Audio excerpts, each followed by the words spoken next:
துருக்கி நாட்டு கதை ஒண்ணு சொல்லவா இன்னைக்கு? துருக்கி நாட்டு மன்னன் ஒரு நாள் வேட்டைக்கு போனான். ராத்திரி ஆயிட்டுது. அரண்மனைக்கு போக முடியாது. வழியில இருந்த ஒரு நெசவாளி வீட்டுல தங்கினான். நெசவாளிக்கு தன்னுடைய வீட்டுக்கு வந்திருக்கிறது அரசன்னு தெரியாது.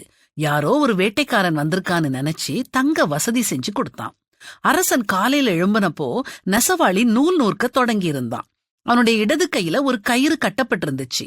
அரசன் நெசவாளிய பார்த்து இது என்ன கயிறுன்னு கேட்டான். அதுக்கு நெசவாளி, தொட்டில உள்ள குழந்தைய ஆட்டுற கயிறு, குழந்தை அழுதா இதை இழுப்பேன்னு நூலை நூற்றுக்கிட்டே சொன்னான்.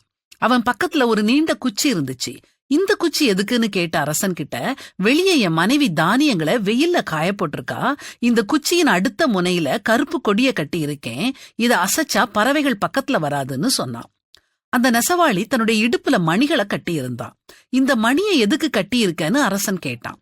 அதுக்கு நெசவாளி, வீட்டுல ஒரு எலி இருக்குது, அதோட தொல்லைய சமாளிக்க இந்த மணிய ஒலிச்சா போதும், அது ஓடிரும்னு பதில் சொன்னான். அவன் வீட்டு ஜன்னலுக்கு வெளியே 4-5 சிறுவர்களோட முகம் தெரிஞ்சது. அவங்கள பற்றி கேட்கும்போது, நூற்பு வேலை செஞ்சுக்கிட்டு இருக்கும்போது வாய் சும்மாதானே இருக்குது, அதனால அவங்களுக்கு எனக்கு தெரிஞ்ச பாடங்களை நடத்துறேன், அவங்க வெளியே இருந்துகிட்டே கேட்டுக்கிடுவாங்கன்னா. அவங்க எதுக்கு வெளியே நிக்காங்கன்னு கேட்ட அரசர்கிட்ட, வீட்டுக்கு முன்னால இருக்கிற மண்ணை காலால குழைச்சுக்கிட்டே காதால என் பாடத்தை கவனிப்பாங்கன்னு சொன்னான். இது மட்டும் இல்ல, என் மனைவி கிரேக்கத்து பெண் ஒவ்வொரு நாளும் 10 சொற்களை ஸ்லேட்ல எழுதி வச்சுட்டு போவா, வேலை செஞ்சுக்கிட்டே அதையும் படிக்கிறேன்னு சொன்னான். அரசனுக்கு வியப்பு தாங்கல.